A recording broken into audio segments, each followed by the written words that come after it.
Bueno, Belako taldekoak ez da lehenengo aldia BBK Lifeen jotzen dutenak, bai ordea agertoki berri horretan, Pepsi agertokian joko duten lehendabiziko aldia da. Nola ikusten duzue zuen txoko edo agertoki barri hori? Bueno, bai lehenengo aldia da Pepsi izenarekin, baina lehenengo aldia jo genunen, irabazi genunen maketaliak eta bai jo genula pixkat zonalde berdinan eta eszenatoki antzekoa zen. Orduan, pixkat desilusioa ez, baina bai igual espero genuen zertxobait handixegoa, aukeratzeko eman ziguten eta hau karpa baino handigoa izango zelarik pentsatzen, esan genuen, benga, guazen Pepsira, ezta? Eta azkenen ez da hain handia, baina orain nik uste gure bete beharra edo gure egin beharra dela, hori betetzea eta eskabitzea inor gehiago, ezta? Osea, izatea hori, Ba, igual giro pixka sortzea, ez? Karpan berez sortzen da giro hori, ez? Baina igual hor hotzagoa da edo. Igual hotzagoa, bai, iztaki, baina badau nahiko ondo inguratuta eta nik uste hor badaula festa hon bat montatzea baita. Orduan, aber zertatzen den. Bueno, orain heldu berriak zaudete ona, ikusi dugu pixkat urduri zabiltzatela, orduan musika kontuak alde batera utziko ditugu apur bat, eta nahi dugu jakin Belako taldearentzat, kasu honetan zuontzat, nola den jaialdi egun bat, nolakoa den, hau da, gaur goizean adibidez zer egin duzue? Bueno, pues hoy concretamente estamos muy nerviosos. Normalmente no suele ser tantos nervios en un día, pero tocar en casa siempre impone más que tocar en cualquier otro sitio. Y es la tercera vez en el BBK y queremos dar el callo, entonces pues bueno, ayer vinimos al festival, pero nos hemos cuidado para estar hoy bien. Yo por lo menos pues eso, intentar beber agua y tal natural, y hoy estábamos muy nerviosos, entonces hemos dormido poco y hemos llegado como bastante cansados a la prueba de sonido, que era pronto. Y la prueba de sonido ha ido bien porque normalmente nos solemos retrasar, pero con los nervios no. Entonces estamos tan nerviosos que hemos llegado a tiempo. Ha ido todo cuadrado y después hemos comido por aquí algo, pero también con los nervios y tal, pues el estómago medio cerrado, y eso que somos de comer muchísimo y muy bien. Y siempre comemos mucho y calculando tiempo de digestión para estar perfecto para el bolo, porque ya nos ha pasado más de una vez de ir a tocar con todo el llenazo y yo en medio del concierto tener que pirarme a hacer pis porque no puedo con mi vida. Y eso, y hoy pues nada, pasar por casa, duchita y llegar aquí con el bus, con todos los nervios, haciendo el rapper, la gente mirándonos y flipando, en plan, ¿estos qué hacen a estas horas? Y ahora nada, pues menos mal que tocamos ya en poco rato, porque después ya relajadamente podemos ver todos los conciertos, un peso de encima, ¿no? Que al final es lo que nos apetece, y hoy jarana y mañana también.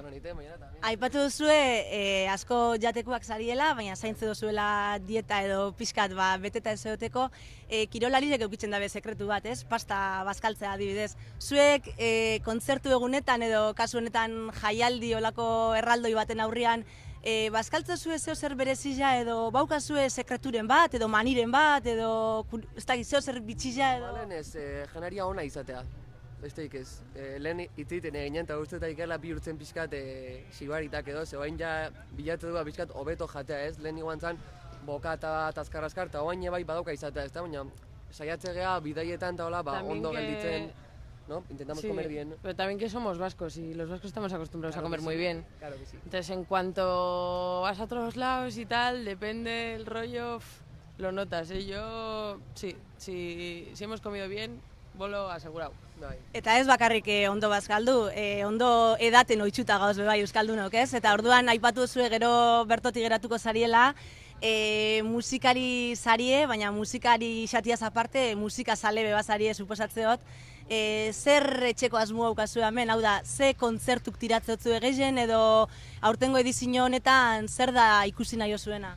Nik atzo, ikusi genitun Arcadia Fire noski oso handiak eta ikusteko gogoa geneuzkan, eta gero, izteko New Order baita, igual etzan izan, oin dela 20 urte ikustea bezala, ez da, baina, behintzat, hortxe ontzian, eta Hot Chip izan zen brutala. Eta gaur, Pixies eta Grimesekin koinziditu egin behar genuen hasieran, oain aldatu indute, ordutek aldatu zuten, eta oain azkenen ez dugu koinzidituko, osake ikusiko ditugu. Yo, personalmente, la confirmación de Grimes fue la que más ilusión me hizo, porque no me lo esperaba para nada, y no sé, supongo que este año hay menos cabezas de cartel así como míticas, como ha habido otros años, aunque Pixies sí que son unos míticos y los hemos visto ya 2 veces, pero yo quiero verles otra vez y disfrutar porque me encantan. Pero Grimes fue como, me hizo muchísima ilusión, no me lo esperaba y lo voy a tener que ver un poco rápido porque luego tocan Was y eso. Plan asko ikuste dut behintzat gaba beteta aukiko zuela, parranda pixkape bai, zerbeza, kubata, ze aukeratuko zue, gero lia nervio dana kanpora doizenean eta pixka lasaitzen zarienean, ze aukeratuko zue? Nik uste dut jota gero gin tonic bat hartuko deula bakoitzak. Yo un gin tonic después de una comida sí, pero después de tocar prefiero la cerveza que la tengo controlada y así va progresivamente. Bakoitzak badaki zer edan bakoitzak, ze sentatzen zaion ondo edo gaizki edo... Hori da importantiena, zuek bakixue eta bakixue bai agertoki ganean bihar dandana emoten, seguru oso ondo ibiliko zariela, sorte ona benetan eta, bueno, han ikusiko ara, emon egurra, Eskerrik asko. Eskerrik asko zuei. Zeueri.